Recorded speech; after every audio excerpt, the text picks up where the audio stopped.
Akhirnya Allah subhanahu wa ta'ala betul-betul kirimkan azabnya. Rupanya awan itu membawa angin yang sangat dahsyat sekali dan pekikan yang luar biasa. Alhamdulillah wassalatu wassalamu ala Rasulillah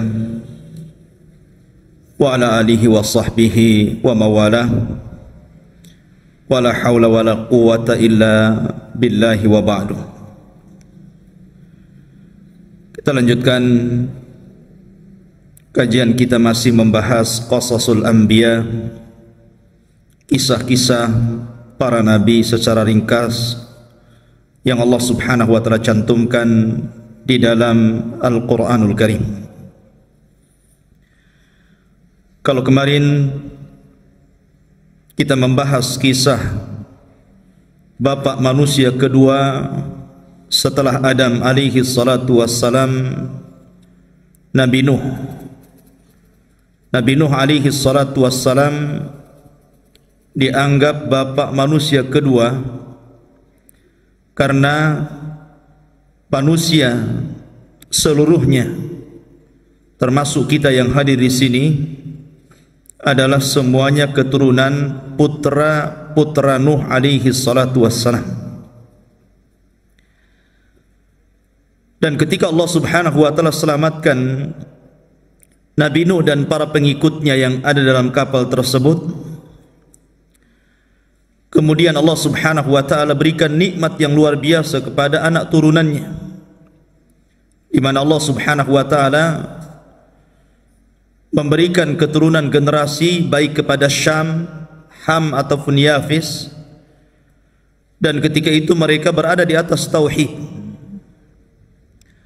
Tetapi kemudian setelah keturunan Nuh alaihi salatu wassalam semakin banyak dan waktu pun semakin berjalan, maka mereka kembali menyekutukan Allah subhanahu wa ta'ala. Allah subhanahu wa ta'ala menjelaskan tentang satu kaum dari keturunan Iram yang sampai kepada Nuh alaihi salatu wassalam, di mana kaum ini Allah tidak pernah ciptakan sebelumnya. Bagaimana kekuatannya, kehebatannya, belum pernah Allah ciptakan kecuali kaum ini saja. Dan itu tadi dikutip oleh imam kita dalam salat subuh, alam tara kaifa fa'ala rabbuka bi'ad irama dhatil imad allati lam yukhlaq mithluha fil bilad. Bagaimana Allah subhanahu wa ta'ala telah melakukan ataupun berbuat sesuatu kepada kaum Ad, di mana Ad adalah keturunan Iram, dan kaum ini lam yukhlaq mithluha fil bilad, belum pernah Allah ciptakan seperti kaum ini kepada manusia baik sebelum atau sesudahnya. Luar biasa Allah berikan kekuatan kepada mereka.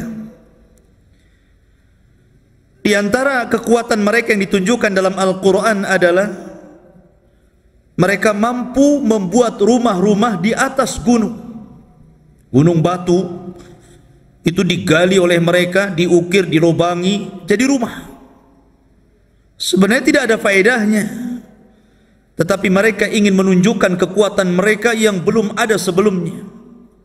Dari setelah mereka sombong dan mereka menyembah berhala. Lah kaum Ad ini diutus kepada mereka seorang rasul namanya Hud, dan Hud itu nabi pertama dari nabi-nabi Arab, karena seluruh nabi selain Arab itu banyak, tapi nabi-nabi Arab cuma 4 saja, dimulai daripada Hud. Kemudian setelah Hud nanti kita kisahkan kisah Nabi Saleh. Kemudian setelah Saleh kita kisahkan Syuaib dan Rasul kita Muhammad sallallahu alaihi wasallam. Ini disebut nabi-nabi Arab. Selainnya bukan Arab. Kebanyakan mereka nabi itu dari Bani Israel, keturunan Ibrahim dari jalur Ishak. Tetapi nabi-nabi Arab ini hanya 4 ini saja, karena mereka diutus di Arab. Dan kaum Ad itu letaknya di antara Oman dan Hadral Maut. Itu disebut Ad. Di situ ada kaum Ad dulu, kaum Iram. Itulah disebut Arab pertama. Tapi Arab ini telah musnah. Yang ada kaum Samud, kaumnya Nabi Saleh. Baru kemudian dari Samud ini banyaklah kemudian kabilah-kabilah Arab, sampai kepada masa Ismail ada satu kabilah namanya Jurhum. Ismail menikah dengan kabilah Jurhum dari keturunan Samud. Kemudian dari Jurhum ini beranak pinak, berkabilah-kabilah sampai ke bawah, sampai akhirnya lahirlah Nabi kita yang mulia alaihi salatu wassalam. Maka pada subuh ini kita akan kisahkan sedikit tentang kisah Nabi Hud. Bagaimana kisahnya? Hud kalau dilihat daripada nasab kepada Nuh, dia adalah cucu Nuh yang keempat. Jadi Nuh punya anak, anaknya punya anak, anaknya punya anak, lah Hud ini yang keempat dari keturunan Nuh alaihi salatu wassalam. Artinya dia generasi keempat dari Nuh.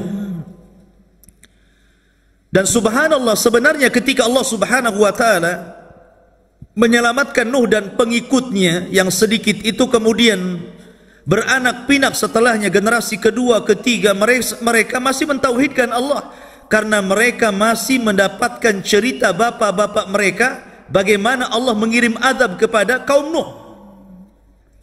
Tapi syaitan ini sekali lagi cerdas, ikhwan. Dia menggoda Bani Adam itu khutuat, selangkah demi selangkah. Akhirnya kemudian ketika generasi berlalu sampai 3 generasi, mulailah syaitan kembali menguasai kaumnya Nuh. Setelahnya kaumnya anak-anaknya Nuh alaihi salatu wassalam, sampai kepada kaum yang disebut dengan Ad. Disinilah kemudian mereka kembali menyembah berhala, menyembah patung, tidak lagi menyembah Allah subhanahu wa ta'ala. Maka dari sini Allah subhanahu wa ta'ala menjelaskan di dalam Al-Quranul Karim, seperti disebutkan dalam surah Asy-Syu'ara ayat yang ke-123 dan 127. Dari 123 sampai 127. Allah subhanahu wa ta'ala berfirman, kadzabat adun al-mursalin, telah mendustakan kaum Ad terhadap para rasul. Coba perhatikan nas Al-Quran di sini. Rasul yang diutus kepada kaum Ad itu cuma satu, Hud namanya. Tapi bahasa Al-Quran menggunakan kalimat jama', telah mendustakan kaum Ad para rasul. Pada rasulnya cuma satu. Kenapa jadi para rasul di sini? Kan tidak banyak rasul yang dikirim kepada kaum Ad, hanya satu saja, kaum Hud. Bahasa Al-Quran ketika mengatakan bahwa kaum Ad telah mendustakan para rasul, karena siapapun di antara manusia yang mendustakan satu utusan Allah, berarti dia telah mendustakan seluruh utusan Allah.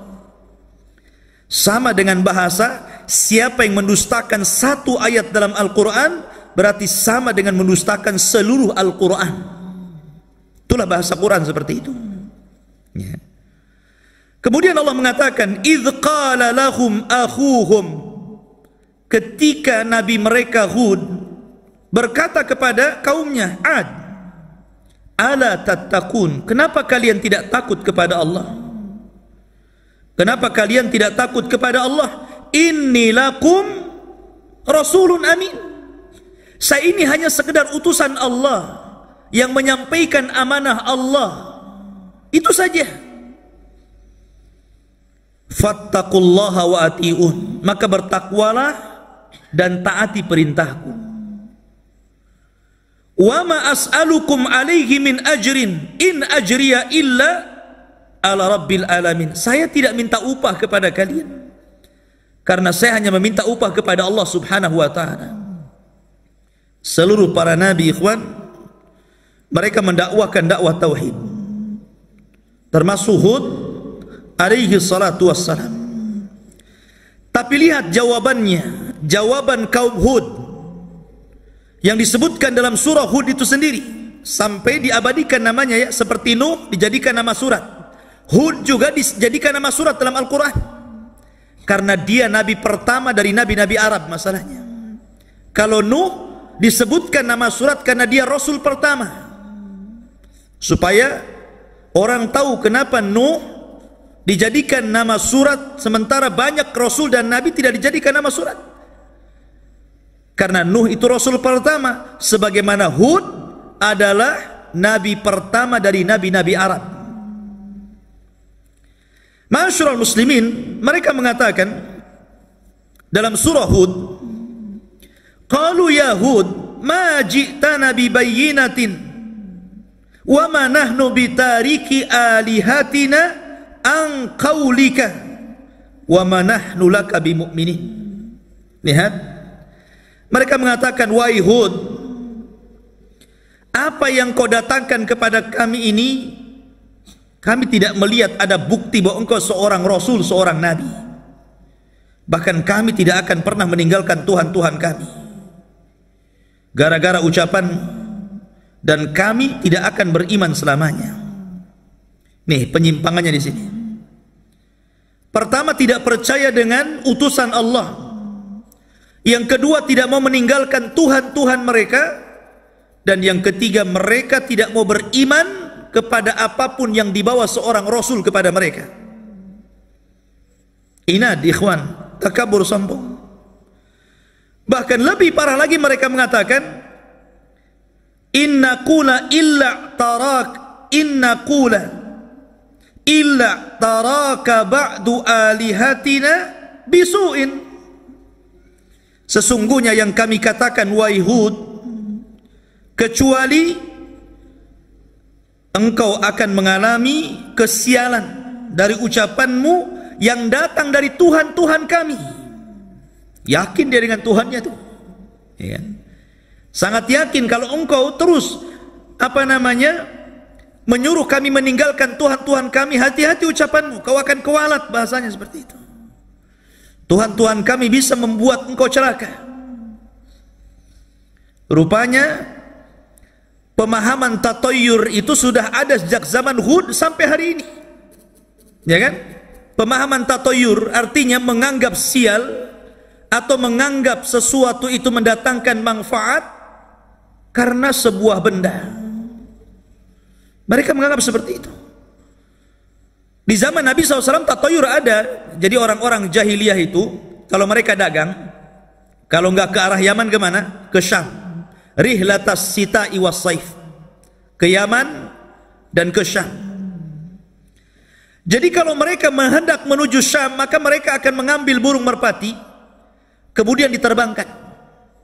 Kalau terbangnya ke arah yang hendak dituju untuk berniaga, berangkat dia. Kenapa? Karena dianggap bahwa burung itu membawa keberuntungan. Tapi kalau dia berangkat ke Yaman, tahu-tahu terbangnya malah ke Syam, gak jadi itu. Kenapa? Ini tidak hoki ini. Di zaman Rasul, di zaman jahiliyah pakai burung. Tapi di zaman sekarang berkembang. Bukan pakai burung saja, ya. Pakai ikan lohan, pakai burung perkutut, ya kan? Pakai burung beo tengah malam, burung hantu, macam-macam burung. Nah ini kan masalah, ya kawan. Bukan hanya burung, bukan hanya ikannya, sampai ke angka ada yang sial. Angka berapa tuh? Angka 13. Angka sial katanya. Coba bayangkan angka disial-sialkan. Angka kan nggak salah, ya kawan. Dan kalau tidak ada 13-nya kan nggak lengkap angka itu. Mana pula kan gitu. Lah ikhwah fillah muliakan Allah Subhanahu wa taala, dari sini berkembang tatoyur itu, memang berkembang seperti itu sampai hari ini. Ada yang tatoyur dengan suara, ada yang tatoyur dengan mimpi, ada yang tatoyur dengan yang didengar, ada yang tatoyur dengan benda, kan begitu sekarang ini. Tatoyur banyak. Sampai ada orang zaman dulu tuh ya, kalau tangan kiri kesemutan, mau dapat apa tuh katanya? Mau dapat duit ya. Kalau tangan kanan yang kesemutan dikejar debt collector katanya. Jadi sampai seperti itu ya, subhanallah. Dulu tidak boleh anak gadis katanya kalau makan di depan pintu nanti nggak laku gitu kan. Macam-macam tatoyur. Ada orang melahirkan kemudian ari-arinya harus dikubur, kemudian dikasih lampu, kemudian dikasih payung takut kehujanan. Kalau asal buang itu katanya akan gentayangan, ganggu adeknya. Coba, adeknya pula deh. Hari-hari disebut adeknya kan. Di mana akalnya? Ya kan? Lah ini di zaman Nabi Hud alaihi salatu wassalam, itulah akidah mereka. Menganggap bahwa patung itu membawa sial. Hati-hati kamu ya, bahasa kita. Jangan coba-coba mencela Tuhan kami, nanti Tuhan kami akan menimpakan keburukan kepada Anda. Tetapi apa jawaban Nabi Hud? Qala inni ushhidullaha, saya bersaksi kepada Allah, washhadu, dan saksikan oleh kalian, anni bari'un mimma tusyrikun, saya berlepas diri dari apapun yang kalian sekutukan. Dan inilah makna Islam. Bagian makna Islam itu apa? Al-bara'atu minasyirki wa ahli. Orang itu harus berlepas diri dari kesyirikan dan para pelakunya. Bukan hanya kesyirikannya saja, pelakunya pun antum harus jauhi. Pamannya antum punya tetangga dukun, jelas lah kan. Selain dukun bayi ya jelas pakai jinnya. Jangankan dukun-dukun, tukang urut itu kadang-kadang begitu. Sebelum ngurut apa yang dibaca? Ya kan? Bentar Ustadz doa dulu katanya. Tapi nggak mau dibunyiin doanya. Waswes gitu. Ah sudah diurut. Sampai saya pernah punya pengalaman, ada tamu dari Singapura. Kemudian nggak salah Abu Syifa nih yang undang tukang urut nih. Jadi ceritalah ini kawan-kawan tamu ini. Katanya kalau ingin hilang pegal-pegalnya, saya bisa pindahkan penyakit abang ke ayam katanya. La ilah. Adalah yang kayak gini. Ini kan sampai tukang urut loh, sampai seperti itu. Dia bukan dukun, tukang urut. Ya. Nah makanya di sini ikhwafil muliakan Allah Subhanahu wa taala, intinya bahwa Nabi Hud alaihi salatu wassalam mengajarkan kepada kita makna Islam. Bagian makna Islam adalah berlepas diri dari kesyirikan dan para pelakunya. Itu harus tinggalkan. Dari sini ikhwafil muliakan Allah Subhanahu wa taala, bahwa dakwah tauhid itu adalah dakwah yang utama dan pertama, karena itulah misi para nabi dan rasul. Walaqad ba'atsna fi kulli ummatin rasulan an i'budullaha wajtanibut taghut. Tapi apa yang terjadi dengan kaum Ad ini? Kaum Ad itu terus menentang. Akhirnya waktu apa yang Hud alaihi salatu wassalam katakan kepada mereka, bahwa kalau mereka tidak beriman, maka tunggu azab Allah akan sampai kepada kalian. Tapi mereka tidak percaya. Dari situlah kemudian Allah Subhanahu wa taala memukodimahi, memulai azabnya dengan apa? Dengan cara paceklik 3 tahun. Sementara kaum Ad itu penghasilan mereka dari pertanian. Coba bayangkan kalau seandainya orang di pinggir laut nelayan gitu kan nggak mungkin ada cerita laut surut. Ada laut surut sampai ke tanah? Nggak ada kan itu. Artinya kalau yang di pinggir laut itu paling mungkin musibahnya ombak atau yang lain gitu kan. Lah kalau petani, air. Kalau petani itu. Ya. Makanya ikhwafin muliakan Allah Azza wa Jal, ketika kemudian sebuah pertanian tidak dialiri air, pasti masalah. Apalagi 3 tahun. Bayangkan saya, kita nggak hujan 3 bulan saja susah. 3 tahun nggak hujan, ya kering kelontang lah.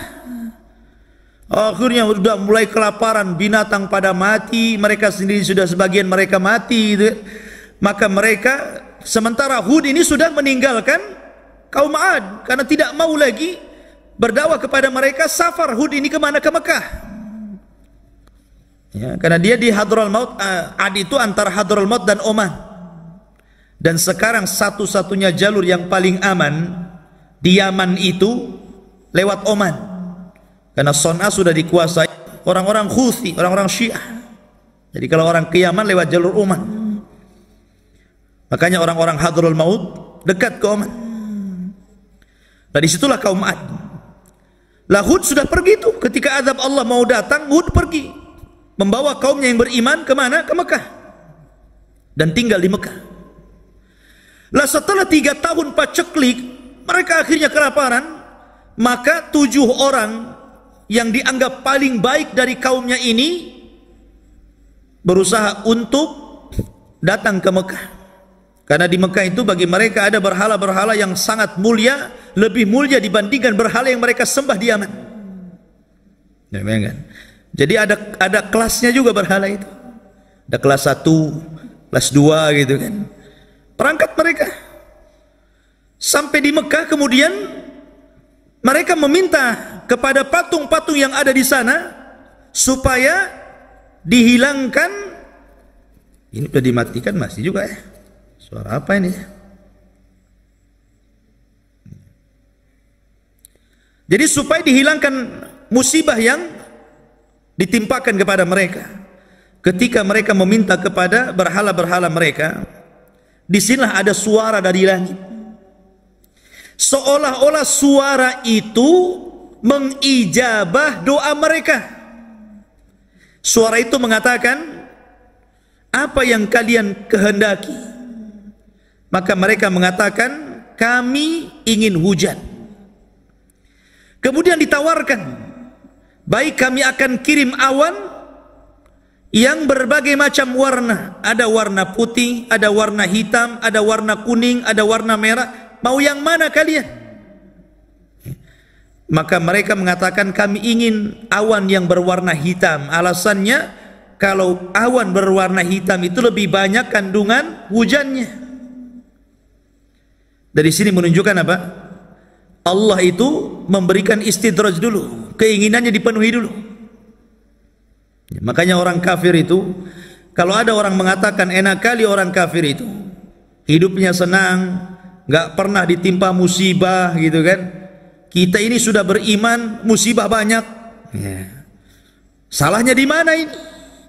Padahal Allah mengatakan, wa kana haqqan alaina nasral mu'minin. Adalah kewajiban Allah menolong orang-orang yang beriman. Rasanya nggak ditolong-tolong saya ini, padahal sudah beriman. Innallaha yudhafi'u 'anil ladzina amanu. Allah akan menjaga orang-orang yang beriman.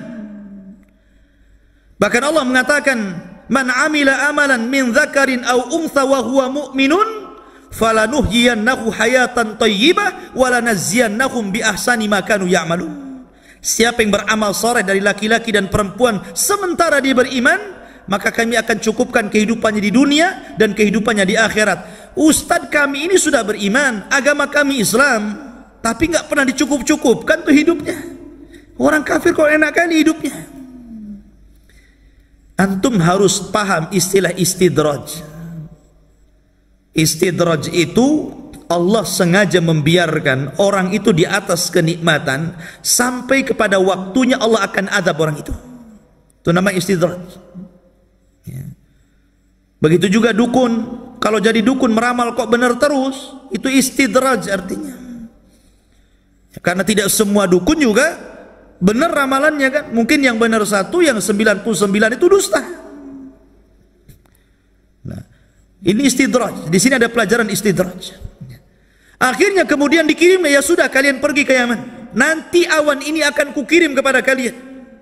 Oh, senang mereka.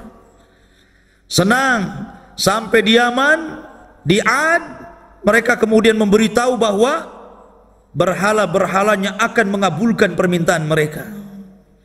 Datanglah awan, jalan tuh. Semua orang keluar. Coba bayangkan. Semua orang keluar. Mereka tidak tahu bahwa awan hitam itu dikirim oleh Allah untuk mengadab mereka.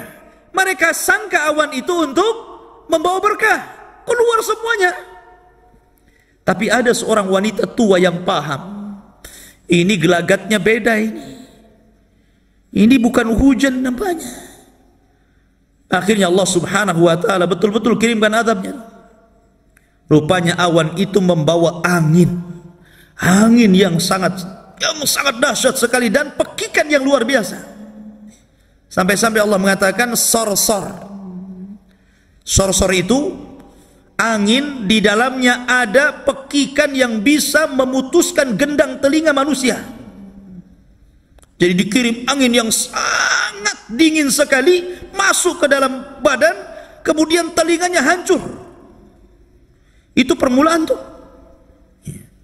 Kemudian setelah itu mereka diangkat oleh angin ke langit, nggak turun-turun. Sab'a layalin wa thamaniyata ayyam. Berapa hari di langit itu? Sab'a layal, 7 hari ngapung di langit. Dan 8 hari, 7 malam, 8 hari diputar-putar sama angin di langit. Coba bayangkan tuh, diangkat. Tidak ada satu jiwa pun, anak-anak, orang tua, laki-laki ngapung semua ke atas.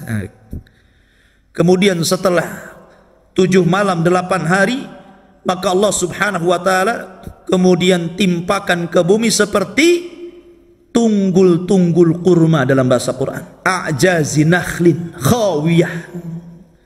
Seperti tunggul kurma. Antum kalau pohon kelapa itu ya dijatuhkan dan jatuhnya lurus, nancap di bumi itu. Ini kepala di bawah, kaki di atas. Kemudian dilesatkan dari langit dan nancap tuh kepalanya di situ. Jadi paku. Lihat ngeri ini adabnya kaum Ad ini. Dan tidak disisakan satu jiwa pun. Makanya Nabi SAW ketika mengisyaratkan orang-orang Khawarij, apa kata Rasul? La in adraktuhum la aqtulannahum qatla adin. Kalau kudapati mereka orang-orang Khawarij, maka kumusnahkan sebagaimana Allah musnahkan kaum Ad. Tidak ada satu jiwa yang disisakan Allah. Hud, ya kan? Maka Hud kemudian selamat dari adab, kemudian diselamatkan kaumnya, dan begitulah Allah subhanahu wa ta'ala mengakhiri akibat orang-orang yang kufur dan akibat orang-orang yang beriman. Subhanakallah bihamdika, asyhadu an la ilaha illa anta astaghfiruka wa atubu ilaik. Allahu ta'ala. Assalamualaikum warahmatullahi